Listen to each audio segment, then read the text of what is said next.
This video will help you to discover the clear existence of a supreme intelligence in the universe. There are 100 billion galaxies in the visible universe, and this is also the number of stars in the Milky Way. Likewise, there are 100 billion neurons in the human brain. Perhaps this tells us that the universe is more mind than matter. The human soul is our link to God. It realizes that there is a unity that permeates all existence. Through nature, of which we are a part, we can discover the immanence of the Creator within creation, the hidden face of God, as if science revealed the supreme truth. This truth encompasses and unites all existence, and the universe is its expression. When you touch it, you perceive and experience the wonder within which humanity and all the rest of creation are embedded. A single consciousness, an all-encompassing wisdom, a manifestation of omnipresent consciousness permeates the universe, God. In a world made up of differentiated entities such as stars and galaxies, we all experience these rare moments of joy in discovering that God is in this complexity. All existence, animate and inanimate, is the product of the energy of creation, and, in each part we find an underlying similarity, a unity that emerges from within diversity. Human wisdom, information or an idea, is the link between the Creator and his physical creation. In the processes of life his most complex revelation is found. The mind of God. Subscribe to the channel. The Galactic Alert channel aims to awaken you from the matrix and paradigms by which you were instructed since the beginning of your life. Everything you learned in school and religion is just control manipulation. Here you will have the truth.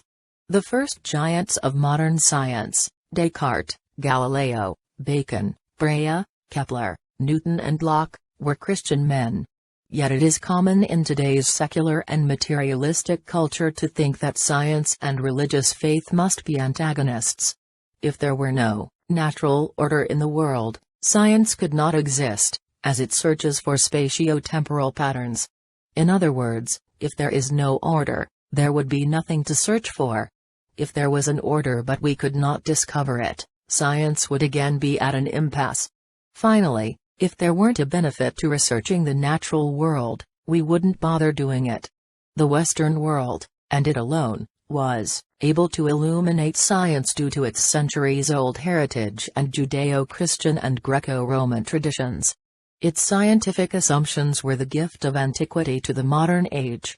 In a nutshell, science was a gift from medieval Christianity, as all the early scientists were Christians. The current progress of science justifies, extends and improves these original assumptions. For example, we not only confirm that there is a natural order, but we find that this order is characterized by a self-organization of information. The universe is even more orderly than we imagined. Atheists say there is no God and agnostics are uncertain about this. So can you imagine a world without love? Because a world without God would be a world without love. Each day he pours his love into the human heart and keeps the world free from self-destruction. Without his love, man would just be an instinctual creature seeking the survival of the fittest. The most powerful force in the universe is the love of God. Only his love can heal a life, and the human mind is the door through which the power of God's love enters our lives. It doesn't matter which path to personal transformation takes, because they all converge in the mind. God designed our mind to be the door through which we enter the world of change. We can change our lives by changing what we put in our minds, especially when it's God's love.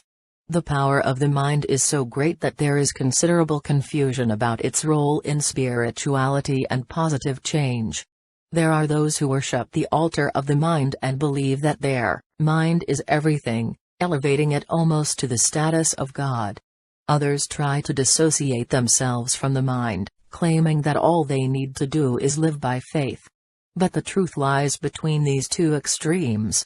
God designed our minds to be the door through which the power of His love flows into our lives, and is translated to impose itself on life's problems. When we fill our minds with the power of God's love, miraculous things happen. But it was not our mind that made them happen, but the mind of God that made the miracle. The future is a potential known only to God. About 200 years ago, scientist Pierre-Simon Laplace said of God that there was no need for such a hypothesis. But we note that there is now a need for God in our hypotheses, and that, in defining God and his functions, the God hypothesis is substantially powerful. It is said that the mind must be quantum, but quantum mechanisms for mind and consciousness are deficient, because the brain, despite supporting a wealth of quantum processes at the particle level, and to a lesser extent at the atomic and molecular levels, cannot support the necessary quantum coherence, or even a significant wave function. Quantum models must then make use of the interaction and dualism between the mind and the brain, using the hypothetical quantum theory of the observer. But how can the observer be in the brain if the observer is the brain? The only recourse, then, would be a subquantum basis of reality and mental processes taking place in the quantum vacuum. Thus, we need the God hypothesis as a unifying principle, as a source of order, and as the ultimate casualty that makes science work. In nature, the process goes from the physical to the mental pole, and consciousness is only achieved at high levels. For God, the process begins at the highest point of the mental pole, as a greater consciousness permeating all existence. Since God is active and not just a passive observer, science will need him to be complete. Don't forget to subscribe to the channel, and turn on notifications to receive new videos.